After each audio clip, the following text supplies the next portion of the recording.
안녕하세요. 유튜브 가족 여러분. 저는 김선희 목사라고 합니다. 네, 안녕하세요. 오늘은 요나서 1장 3절부터 10절까지 말씀을 가지고 같이 나누도록 하겠습니다. 제가 본문을 읽겠습니다. 그러나 요나가 여호와의 얼굴을 피하려고 일어나 다시스로 도망하려 하여 욥바로 내려갔더니 마침 다시스로 가는 배를 만난지라. 여호와의 얼굴을 피하여 그들과 함께 다시스로 가려고 뱃삭을 주고 배에 올랐더라. 여호와께서 큰 바람을 바다 위에 내리심에 바다 가운데 큰 폭풍이 일어나 배가 거의 깨지게 된지라. 사공들이 두려워하여 각각 자기의 신을 부르고 또 배를 가볍게 하려고 그 가운데 물건들을 바다에 던지니라. 그러나 요나는 배 밑층에 내려가서 누워 깊이 잠이 든지라. 선장이 그에게 가서 이르되 자는 자여 어찌함이냐. 일어나서 내 하나님께 구하라. 혹시 하나님이 우리를 생각하사 망하지 아니하게 하시리라 하니라. 7절 그들이 서로 이르되 자 우리가 제비를 뽑아 이 재앙이 누구로 말미암아 우리에게 임하였나 알아보자 하고 곧 제비를 뽑으니 제비가 요나에게 뽑힌지라. 무리가 그들에게 이르되 청하건대 이 재앙이 누구 때문에 우리에게 임하였는가 말하라. 내 생업이 무엇이며 내가 어디서 왔으며 내 나라가 어디며 어느 민족에 속하였느냐 하니 그가 대답하되 나는 히브리 사람이여 바다와 육지를 지으신 하늘의 하나님 여호와를 경외하는 자로라 하고 자기가 여호와의 얼굴을 피함인 줄을 그들에게 말하였으므로 무리가 알고 심히 두려워하여 이르되 네가 어찌하여 그렇게 행하였느냐 하니라. 네, 여기까지 읽었습니다. 우리 1장 3절에서 그러나 요나가 여호와의 얼굴을 피하려고 일어나 다시스로 도망하려 하여 욥바로 내려갔더니 여호와의 얼굴을 피하려 한다. 말하자면 여호와의 낯을 피한다는 얘기죠. 이게 참 이런 현상이 일어나는데 이게 참 불가능한 일이죠. 피할 수가 없는데도 우리는 때로 피하려고 그래요. 참 우리 모습이 이게 참 묘순해요. 피할 수가 없죠. 근데 피하고 싶어요. 왜 그러냐? 하나님이 니느웨로 가라고 그러는데 가기가 싫거든요. 도저히 못 가겠어요. 싫어요. 그러니까 여기 그냥 남아 있을 수는 없죠. 왜 그러냐면 이스라엘 백성들은 여호와 하나님이 그 이스라엘 땅 가나안 땅에 그게 국한되어 계시는 걸로 그렇게 인식이 좀 되어 있어요. 생각들이. 왜 그런가 하면 그 당시에는 많은 신들이 있었거든요. 각 지방마다 자기네 살고 있는 고장마다. 그래서 뭐 금오수 신을 섬기고 무슨 신을 섬기고 다 지네들의 신 이름이 따로 있고 많은 신들이 그렇게 각각의 자기네들이 있다고 생각을 했어요. 그래서 여호와 하나님 그 신은 이스라엘에 한정돼 있다는 거죠. 그러니까 이 이스라엘 가나안 땅을 멀리 떠나면은 하나님도 모르실 걸로 그렇게 생각을 하는 거죠. 그러니까 지금 니느웨는 아주 북동쪽이거든. 이스라엘로 치면은. 그런데 반대쪽, 그러니까 서북쪽 그쪽으로 가는 거예요. 그러니까 반대가 니느웨에서 반대쪽이 다시스로 이렇게 되어 있는 거죠. 지역적으로 볼 때. 그래서 이제 이 요나가 다시스로 가려고 마음을 먹고 이제 부둣가에 간 거죠. 이 경우까지 올 때까지 요나가 참 많이 고민했을 것 같아요. 이 노릇을 어떻게 하면 좋지? 가기는 싫고 하나님은 자꾸 나한테 가라고 음성은 들려주시고 내가 어떻게 하면 좋나? 아마도 며칠 좀 고민 많이 했을 것 같아요. 제 생각엔 그렇습니다. 그러다가 퍼뜩 떠오른 게 그래 하나님을 피하려면 멀리 가자. 이왕 갈 거. 그래서 왜 또 다시스를 택하는가 하면 이거는 이제 제가 묵상 중에 떠오른 생각입니다. 그 다시스라는 데가 그 지중해 남쪽 지브랄타르 해협 그쪽에 해변가를 쳐가지고 거기 굉장한 그 작은 미항이면서 무역도 많이 하고 금, 동, 철, 구리 뭐 이런 것들이 많이 생산되면서 그거를 가공하는 가공 공장도 꽤 있었고, 그러니까 이렇게 무역이 많이 좀 되는 거죠, 상업 지역으로. 그래서 솔로몬 시대에는 그 배로 거기까지 가서 다시스까지 가서 이렇게 물건을 사오고 또 이렇게 무역을 하고 그런 경우가 있다고 열왕기서에 나오거든요. 그러는 걸로 봐서는 이왕 갈 거 그래 다시스로 가자. 그러면은 거기 가서 좀 잘 사는 사람들도 보고 물건도 좀 구경하고 뭐 좀 그렇게 한번 살아보는 거지 뭐, 하나님 떠나서 이런 생각을 하고 이제 배를 타고 가려고 이제 뱃삭을 내고 가려고 생각을 했더니 마침 그야말로 마침 그 요바로 갔더니 거기에서 배를 탈 수 있게 된 거예요. 그래서 이제 배를 이제 탁 올라탔단 말씀입니다. 뱃삭을 내고. 꽤 뱃삭이 비쌌을 거예요. 그렇잖아요? 그 얼마나 거리가 먼데요. 그러니까 그 요나가 있으면서 니누에까지가 거의 800km쯤 되거든요. 그러면 아주 반대쪽이니까 요나가 있는 데서 그 반대쪽 서북쪽도 몇백 킬로 됐을 거 아닙니까? 거기 가는 배를 타려면 뱃삭을 꽤 냈겠죠. 그러니까 자기 돈 꽤 많이 썼겠죠. 어쨌건 그래서 이제 이렇게 쭉 이제 배를 타고 막 가다가 이제 지금 일어난 사건이 하나님께서 이제 간섭을 하시는 거죠. 네가 배를 타고 가. 그래. 얼마큼 가나 보자. 그러다가 하나님께서 이제 여기 보면 이렇게 나와요. 도망하여 요바로 내려갔더니 마침 다시스로 가는 배를 만난지라. 배가 없었으면 못 타는 거잖아요. 근데 그때 배가 있단 말씀이에요. 그래서 여호와의 얼굴을 피하여 그들과 함께 다시스로, 그러니까 배에 또 딴 사람도 타고 있었나 봐요. 그래서 그 같이 탄 사람들과 함께 다시스로 가려고 뱃삭을 주고 배에 올랐더라. 이제 4절입니다. 여호와께서 큰 바람을 바다 위에 내리심에, 하나님께서 큰 바람을 바다 위에 내린다고 그랬어요. 큰 바람을 바다 위에 내리시는 건 여기뿐만 아니고 왜 우리가 출애굽기 때 이스라엘 백성을 하나님이 그 바다, 홍해 바다를 건너려고 할 때 동풍을 일으키잖아요. 밤새도록 동풍을 일으켜서 그 물이 이게 물벽이 되잖아요. 그러면서 땅이 마르게 돼서 사람들이 거기를 지나가지 않습니까? 이스라엘 백성들이. 그러니까 하나님께서는 당신이 이 피조물, 자연의 그 현상을 이용하시는 거예요. 그래서 큰 바람을 바다 위에 이렇게 내리셨어요. 그랬더니 거기 가운데, 바다 가운데 이제 드디어 폭풍이 일어나기 시작하는 거예요. 그런데 이 폭풍이 얼마나 심하냐면 여기 나오듯이 배가 거의 깨질 지경에 이르는 거예요. 그러니까 굉장한 폭풍이죠. 배가 깨진대요. 배가 엎어지는 것도 아니고 깨진다면 이러면 좀 파도가 팍팍 치는 거 아닙니까?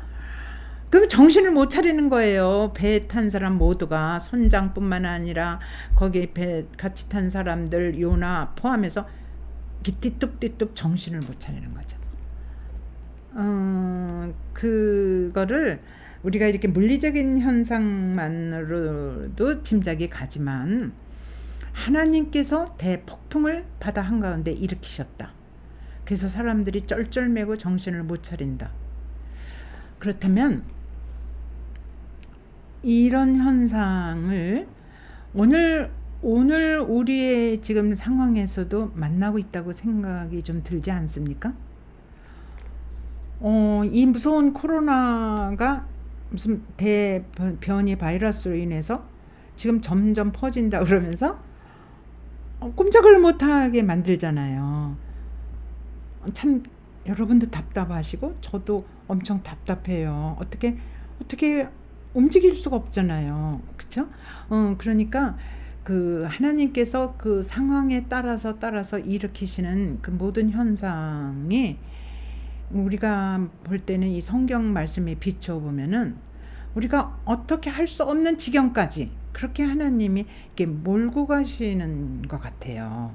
그러니까 우리가 이런 본문에 준하여 보면 이 역사를 움직여 가시는 주관자가 여호와 하나님이라는 것을 도저히 부인할 수가 없어요. 왜 그러냐면 이 폭풍도 하나님이 일으키셨다는 게 나중에 어디서 증명이 되냐면 이제 그 다음에 이제 본문이 또 나오겠지만 요나가 배에 빠진 순간에 폭풍이 쫙 조용하게 머물잖아요. 잔잔해지잖아요. 그렇다면은 폭풍을 일으키시는 분도 하나님, 폭풍을 잠잠케 하시는 분도 하나님.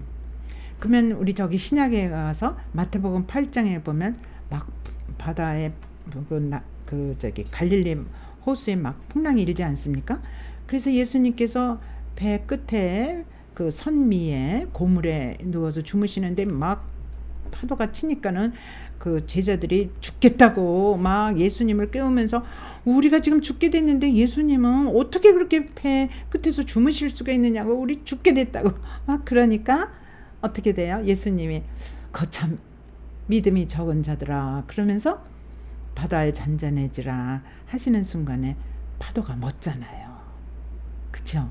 그러니까 이 자연을 주관하시는 분은 자연뿐만이 아니죠.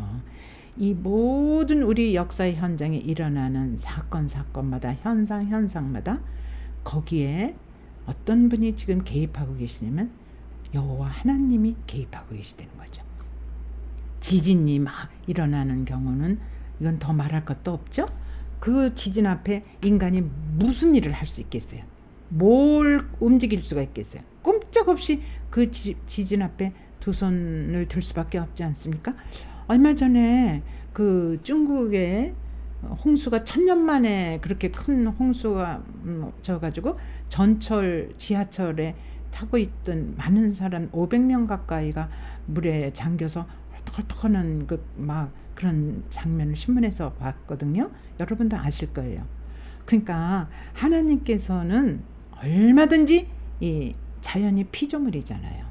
그러니까 그 넓은 바다, 그 무서운 폭풍, 그 우리가 상상할 수 없는 지진, 그런 자연 현상뿐만 하나님이 주관하시겠습니까?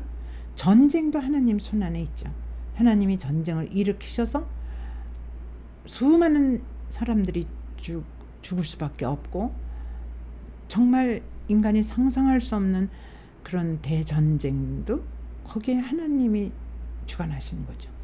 그래서 그 제1차 세계대전, 제2차 세계대전 그 전까지는 그 소위 디즘, 그래서 이성이 신이다.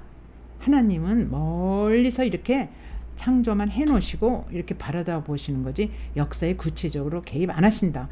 이런 사조가 유럽에 굉장히 팽배해 있었거든요. 그걸 디즘이라고 그러죠.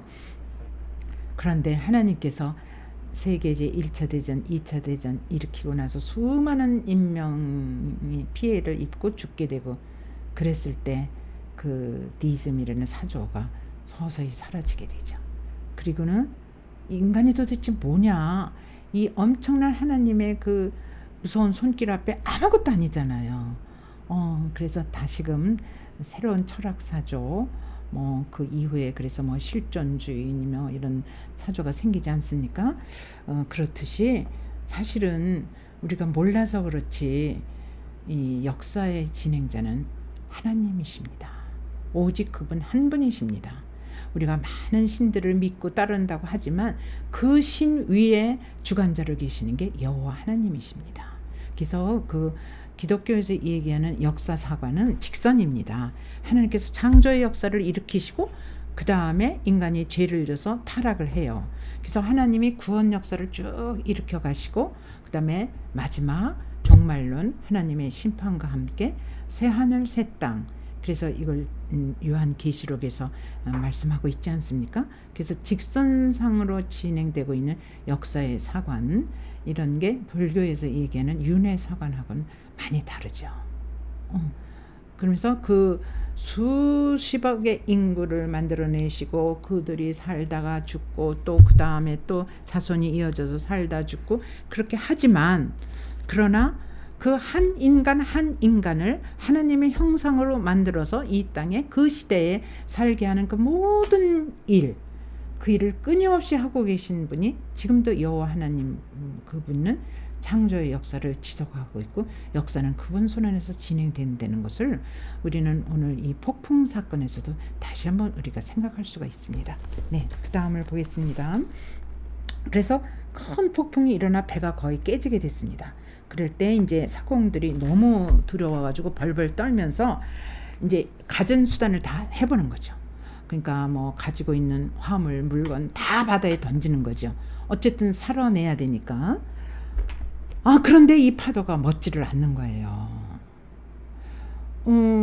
그러니까 이제 이 사공들과 선원들과 그 선장이 정말 큰일 난 거예요. 물론 요나도 큰일 났죠. 뭐 어지럼증 뭐고 뭐 난리 났을 거 아닙니까? 그런데 여기 보면은 선장이 배 밑으로 내려가요. 무슨 일이 있어서 내려가는지 그건 안 나와 있는데 그런데 무슨 연장을 찾으러 갔는지 모르겠죠. 내려갔는데 어떤 사람이 거기서 자고 있는 거예요. 그 구석쟁이서. 그래서 그 사람이 요나 아닙니까? 그러니까 이 선장이 여보게 이게 도대체 어떻게 된 일이요? 지금 우리는 다 죽게 돼서 난리가 났고 지금 막 이런데 당신은 여기서 잠을 잔다고? 그러면서 사실은 이 선장이 요나를 나무라는 거잖아요. 근데 여기 배 밑으로 내려가서 누워 깊이 잠이 든지라, 배 밑층에 제일 아래로. 근데 이 시제를 보면은 요나가 아무것도 상황을 모르고 내려간 게 아닙니다. 막 웅성웅성하고 배는 흔들리고 죽겠고 그러니까는 그거를 피해서 이건 뭐 일어날 수 있는 현상이지 뭐 배를 타고 가다 보면 뭐 내가 할 게 뭐야? 그러면서 피해서 내려가 가지고 거기서 잠을 자는 거예요. 이해가 되세요? 어떻게 잠이 옵니까? 근데 요나가 잠을 잔다고 나와요. 요 구절에서 우리가 이렇게 상상을 해볼 수 있는 거는 잠을 자면은 다 잊어버리잖아요. 망각 속으로 들어가잖아요. 그러면 그 현상을 도피하고 싶을 때 그런 일이 일어나는 거죠. 피하고 싶을 때 이렇게 잠을 청해서 그냥 억지로 잠을 자려고 그러는 거예요. 그래서 왜 아이들이 나쁜 짓 하고 나서 자기 방에 들어가서 잠도 아직 다 안 들었는데 엄마가 이렇게 방문을 열면 괜히 자는 척 하잖아요. 그런 경우도 피하고 싶을 때, 그러니까 내가 그것이 나에게 다가올 때 그것을 이렇게 좀 거절하려면은 소위 잠이라는 방법을 쓰는데 이것이 단순한 잠이 아니죠. 깊이 우리가 들어가 보면 지금 요나가 하나님 얼굴을 피해서 하나님 하기 원하는 그 길을 안 가고 반대 길을 갔을 때 그러니까는 영혼이 활동을 못하는 거예요. 영혼이 하나님과 반대 길을 걸어가고 있기 때문에 영혼이 점점 침체 상태로 빠진다는 얘기예요. 그럼 무슨 얘기냐면 우리가 살아가면서 하나님 뜻과 점점 가까이 갈 때는 그 성령이 우리를 도와줘요. 그래서 잠자던 지혜도 열어주고 또 우리가 몰랐던 것도 깨닫게 해주시고 여지까지는 겪지 못했던 어떤 느낌도 받게 되고 이게 전부 성령이 활동을 하시는데 이게 하나님과 반대 길을 가면 성령이 활동을 못해요. 그래서 있던 지혜도 잠을 자게 되고 있던 지혜도 활동을 못하게 되고 아주 어리석은 짓을 하게 된다는 거죠. 보세요. 어떻게 모든 사람이 지금 아우성을 치고 난리를 치는데 내려가서 잠을 잘 생각을 하고 또 깊이 잠이 들었대요. 그러면 지금 얼마나 요나가 하나님과 멀어졌다는 걸 우리가 알 수가 있죠. 그렇다면 여러분의 삶 속에서도 이렇게 마음에 평안이 없고 답답하고 속상하고 하는 일마다 안 되고 막 이런 현상이 일어날 때가 있습니다. 그리고 계획대로 뭐가 진행이 안 되고 그러면은 다시 한번 점검해 볼 필요가 있습니다. 내가 지금 하나님하고 바른 관계에서 가고 있는지 그걸 한번 점검을 해봐야 되겠죠. 뭐 이런 거죠. 자동차를 운전하고 가는데 자꾸 안 좋은 휘발유 가스 냄새가 나요. 근데 그게 끝이질 않고 점점 더 나요. 그러면 자동차를 세워놓고 엔진에 이상이 있는지 아니면은 휘발유가 다 엠고 상태에 이르렀는지 점검을 해야 되지 않습니까? 지금 요나가 잠을 자고 있는데 스스로 점검을 못하니까 하나님께서 누구를 내려보내셨어요? 바로 배 선장을 내려보낸 거예요. 그 선장이 막 깨우는 거예요. 그래가지고 이제 따라 올라옵니다. 그랬더니 여전히 배는 막 흔들리고 있지 않습니까? 그러니까 사람들이 이제 뭐 죽겠다 그러고 아우성을 치고 막 그러겠죠. 그러다가 이네들은 하나님을 인격적으로 만난 사람들이 아닙니다. 그럼 자기네들이 이렇게 어려운 일을 닥쳤을 때 이들은 아마도 그 풍랑이 이렇게 일고 그러면은 배 선장은 배를 많이 타봤으니까 바다가 노해서 이런다. 바다의 신이 노해서 그런다. 그러면 이 노를 덜어주기 위해서는 재물을 바쳐야 된다. 그래서 사람을 바친 일이 있지 않았을까. 옛날에 우리 심청전에서도 그 인당수에 효녀 심청이가 빠져서 죽으면 아버지가 눈을 뜬다 그러니까 효녀 심청이가 빠지죠. 그런 전설적인 얘기가 있듯이 여기서 지금 선장이 내려가서 요나를 데리고 올라와 가지고 방법을 취한 게 제비를 뽑는 거예요. 왜 그런가 하면 무슨 악독한 짓을 한 사람이 혹시 이 배에 타가지고 이렇게 풍랑이 일어서 배가 다 깨질 지경이 아니야? 이건 무슨 일이 있는 거야. 이 가운데 어떤 사람이 정말 무서운 잘못을 저지르고 죄를 진 거야. 그러니까 그 사람을 찾아내려면 어떻게 해야 되지? 그래서 택한 방법이 제비 뽑는 방법이에요.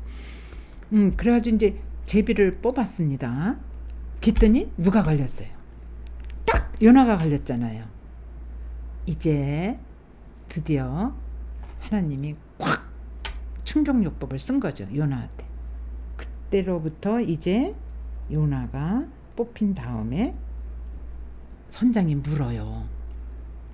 어떻게 요나 당신이 뽑혔습니까? 당신은 도대체 무슨 일을 하면서 어디서 왔고 당신의 나라는 어느 나라며 어느 민족에 당신을 속했습니까? 이렇게 아주 거창하게 묻는 거예요. 당신 누구야? 어느 나라 사람이야? 뭐 하던 사람이야? 왜 제비에 당신이 뽑히지? 이렇게 막 추궁을 하니까 이제 9절에서 드디어 고백을 합니다. 뭐라고 고백을 하냐면 나는 원래 소속이 이스라엘 히브리 민족이고 그리고 바다와 육지를 지으신 하늘의 하나님 그분을 경외하는 자라고 자기 신분과 자기 신앙을 드디어 고백을 하게 되는 거죠. 이게 어떻게 되느냐 하면 만약에 이 요나가 둘러댔어요. 제비 뽑혔어? 아니 모릅니다. 어쩌다 내가 뭐 운 나쁘게 제비 뽑혔나 보죠. 배가 왜 이렇게 흔들리는지 풍랑이 왜 이렇게 난리를 치는지 저도 모르겠습니다. 이렇게 버텼다면은 어떤 일이 벌어졌을까? 여러분 상상을 한번 해보셨습니까? 배는 완전히 깨졌을 것이고 뭐 사람은 바다에 둥둥 떠다니다가 뭐 죽었을 것이고 어떤 사람은 죽었을 것이고 또 나무토막 붙잡고 또 떠내려가는 수도 있고 뭐는 하나님이 못하겠어요. 근데 딱 제비 뽑히고 선장이 막 추궁을 하니까 이제 요나가 정신이 든 거예요. 그래서 어떤 고백을 하냐면 여호와의 얼굴을 자기가 피해서 숨어서 도망을 가다가 이런 일이 자기로 인해서 생긴 겁니다. 그러니까 그 얘기를 듣는 순간에 그 주변에 배에 탄 사람들 선장을 포함해서 선원을 포함해서 모든 사람들이 저가 믿는 여호와 하나님을 노하게 해서 이렇게 풍랑이 일어났구나 알게 되면서 여호와 하나님만을 이제 섬기게 되고 그를 두려워하면서 저들이 여호와가 어떤 존재인가를 알게 되고 그 여지까지 다른 신을 믿었던 사람들이 여호와 신을 믿게 되는 거니까 요나는 여기서 벌써 선교 활동을 한 게 된 거죠. 그래서 여호와께로 영혼을 이렇게 돌이키게 하게 되는 거죠. 오늘 본문이 여기까지인데 이런 생각이 듭니다. 우리가 그 풍랑에 버금가는 우리 삶 속에서 엄청난 재앙을 만나든지 그것이 개인이 되든지 사회가 되든지 국가가 되든지 이제는 세계가 되든지 간에 하나님이 분명히 개입하고 계시고 일하고 계시다는 것을 우리가 꼭 놓쳐서는 안 되고 그 하나님의 손길을 찾아서 우리가 나아가야 되는데 그러면은 어떻게 해야 되는가? 하나님 잘못했습니다. 입으로만 회개를 하고 뭐 눈물을 철철 흘리고 그런 것만 되겠습니까? 그거는 아니라고 생각합니다. 진정 그렇게 하나님 앞에 잘못했다고 회개를 한다면은 거기에는 행동이 따라야 될 것 같아요. 그쵸? 자기가 잘못했고 이 모든 연고는 자기로부터 이렇게 나왔다. 이런 고백을 하면서 솔직하게 이제 자기를 드러내는 거 아닙니까? 이런 고백할 때 요나가 이런 생각을 했을 거예요. 아하, 내가 하나님 얼굴을 피해서 숨어버리고 멀리 멀리 가버리려고 했던 게 내가 참 어리석은 생각을 했었구나. 여호와 하나님이 이렇게 크신 분이고 이렇게 대단하신 분인데 하나님 정말 제가 잘못했습니다. 제가 죄를 졌습니다. 하나님을 멀리했습니다. 저를 제물로 바치겠습니다. 그래야 이 나온 사람들 다 살려주시옵소서. 이런 생각을 하지 않았을까?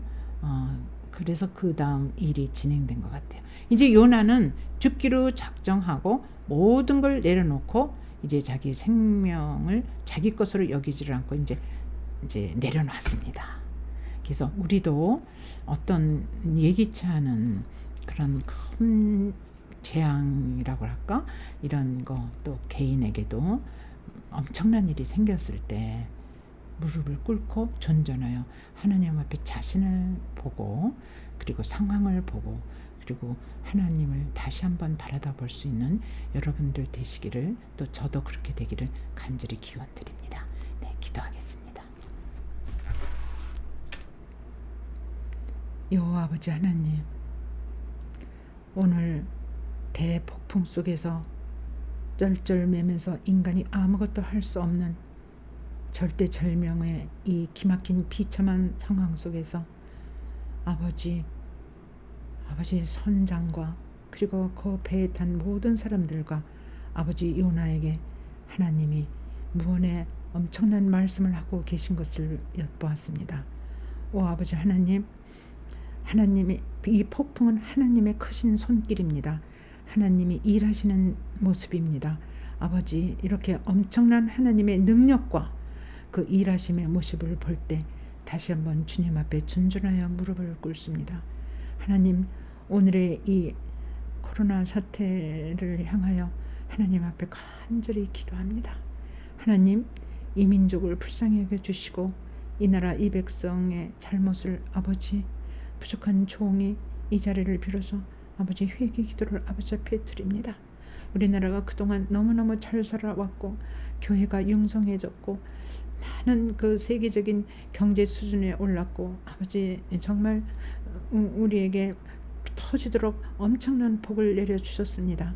그런데 우리가 그 복을 얼마나 잘 유지했고 하나님 뜻대로 살아왔는가를 다시 한번 오늘의 사태를 보면서 하나님 앞에 간절히 자복하면서 회개 기도를 아버지 앞에 드리나이다.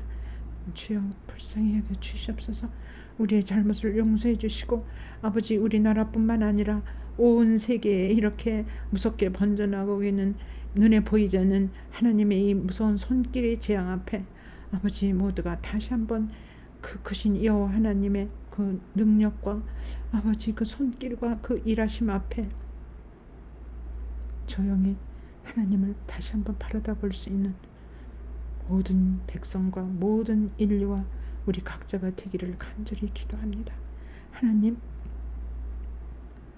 요나가 바다에 던져짐으로 폭풍에 멎은 사건이 이제 진행될 터인데 아버지, 우리가 무슨 희생을 치를 수 있다면 그 희생을 감수하고라도 아버지 우리 자신을 다시 한번 주님 앞으로 돌이킬 수 있는 우리의 용기 있는 활동이 아버지 필요한 줄 믿사오니 아버지 하나님, 그 자리가 어떤 자리이든 홀로 있든 다 같이 있든 아버지 어떤 상황이 벌어지든 하나님의 초점에서 하나님 중심적으로 모든 것을 생각하고 행동할 수 있는 아버지, 이 유튜브를 듣고 있는 모든 유튜브 가족들과 또 우리의 친척과 친구들과 모두에게 아버지 은혜를 내려주시고 다시 한번 하나님을 바라다 볼 수 있는 귀한 기회로 삼아 주시옵소서.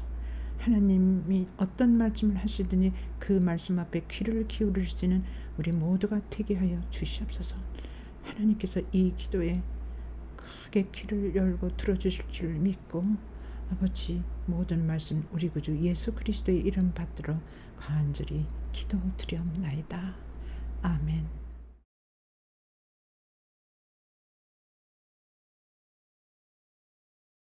주님처럼 이주연 목사. 한때 잘난 나를 보고 싶었던 때가 있었습니다. 그러나 지금 나는 이름 없는 내가 될 수 없을까 기도합니다. 한때 힘이 있어야 일을 한다고 생각했던 때가 있었습니다. 그러나 지금 나는 오직 사랑의 십자가만을 묵상합니다. 한때 결의에 찬 삶을 살고 싶었던 때가 있었습니다. 그러나 지금 나는 오직 주님의 인도하심만을 기다릴 뿐입니다. 오직 주님처럼 하나님의 뜻을 따라 살 수 있기만을